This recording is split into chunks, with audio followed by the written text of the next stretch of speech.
Hi hello friends, welcome to my YouTube channel.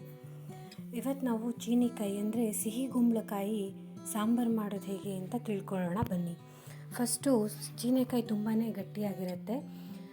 Slow ಆಗಿ ಸಿಪ್ಪೆನೆಲ್ಲ ನೀಟಲ್ಲಿ peel ಮಾಡ್ಕೋಬೇಕು. ನೋಡಿ ನಾನು ಹೇಗೆ ಮಾಡ್ತಾಯಿದ್ದೀನಿ ಅಂತ. ನೋಡಿ ಈ ಥರ ಬರುತ್ತೆ. ಈ ಥರ ಎಲ್ಲದನ್ನು ನೀಟಾಗಿ ಕ್ಲೀನ್ ಮಾಡ್ಕೋಬೇಕು. ಇವಾಗ ಇದನ್ನೆಲ್ಲ ನೀಟಲ್ಲಿ ಕಟ್ ಮಾಡ್ಕೊಬೇಕು. ತುಂಬ ದೊಡ್ಡನೂ ಇರಬಾರ್ದು, ತುಂಬ ಚಿಕ್ಕದಾಗೂ ಇರಬಾರ್ದು ಹೋಳುಗಳು. ನೋಡಿ ಹೇಗೆ ಹೆಚ್ಚ್ತಾ ಇದ್ದೀನಿ ಅಂತ. ಗಟ್ಟಿ ಇರುತ್ತೆ, ತುಂಬ ಕೇರ್ಫುಲ್ಲಾಗಿ ಹೆಚ್ಚಬೇಕು. ನೋಡಿ ಹೀಗೆ ನೀಟಲ್ಲಿ ಹೆಚ್ಕೊಬೇಕು. ಹೀಗೆ ಬರುತ್ತೆ ಫೈನಲ್ ಆಗಿ. ಇವಾಗ ಈ ಹೋಳುಗಳನ್ನು ಒಂದು ಪಾತ್ರೆಯಲ್ಲಿ ನೀರು ಹಾಕಿಬಿಟ್ಟು ಅದಕ್ಕೆ ಹೋಳು ಹಾಕಿ ಚೆನ್ನಾಗಿ ಬೇಯೋದಕ್ಕೆ ಬಿಟ್ಕೊಬೇಕು. ನೋಡಿ ಪಕ್ಕದಲ್ಲಿ ಅನ್ನನ ಕೂಡ ಬಾಯ್ಲ್ ಮಾಡೋಕೆ ಇಟ್ಟಿದ್ದೀವಿ. ಅದ್ರ ಜೊತೆಗೆ ಪಕ್ಕದಲ್ಲಿ ಕುಕ್ಕರಲ್ಲಿ ಬೇಳೆನ ಬೇಯಿಸ್ಕೋಬೇಕು. ಇವಾಗ ಸಾಂಬಾರಿಗೆ ಹೇಗೆ ಮಸಾಲೆ ಮಾಡೋದು ಅಂತ ತಿಳ್ಕೊಳ್ಳೋಣ. ಒಂದು ಜಾರಲ್ಲಿ ಕಾಯಿ ತುರಿ ತೊಗೋಬೇಕು. ಅದಕ್ಕೆ ರುಚಿಗೆ ತಕ್ಕಷ್ಟು ಹುಣಸೆ ಹಣ್ಣು ಹಾಗೂ ಸಾಂಬಾರು ಪೌಡರನ್ನು ಹಾಕ್ತಾ ಇದ್ದೀವಿ. ಚೆನ್ನಾಗಿ ಮಿಕ್ಸಿ ಮಾಡ್ಕೋಬೇಕು.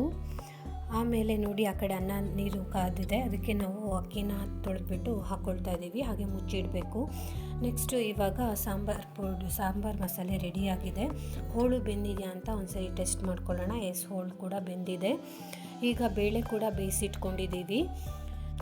ಈಗ ಬೇಯಿಸಿಟ್ಕೊಂಡಂಥ ಮಸಾಲೆ ಹಾಗೂ ಬೇಳೆಯನ್ನು ಬೆಂದಿರೋಂಥ ಹೋಳಿಗೆ ಎಲ್ಲದನ್ನು ಮಿಕ್ಸ್ ಮಾಡ್ಕೊಳ್ಳೋಣ. ನೋಡಿ ಸಾಂಬಾರು ಮಸಾಲೆ ಹಾಕಿದ್ದೀವಿ.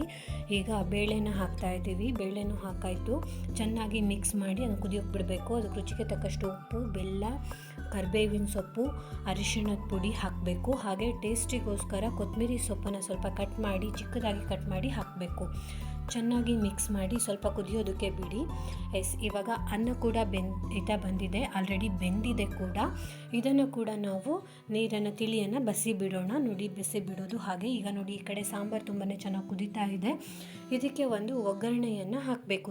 ಇವಾಗ ಒಗ್ಗರಣೆ ಪ್ಯಾನನ್ನು ಒಲೆ ಮೇಲೆ ಇಟ್ಬಿಟ್ಟು ಅದಕ್ಕೆ 2 ಟೀ ಸ್ಪೂನ್ ಅಷ್ಟು ಎಣ್ಣೆನ ಹಾಕ್ಕೊಬೇಕು. ಅದಕ್ಕಾದ್ಮೇಲೆ ಸ್ವಲ್ಪ ಇಂಗು, ಸಾಸಿವೆ, ಕೆಂಪು ಮೆಣಸನ್ನು ಹಾಕಿ ಚಟಪಟ ಆದಮೇಲೆ ಒಂದು ಒಗ್ಗರಣೆ ಕೊಡಬೇಕು. ನಿಮಗೆ ಈ ರೆಸಿಪಿ ಇಷ್ಟ ಆದಲ್ಲಿ please subscribe, like and follow us.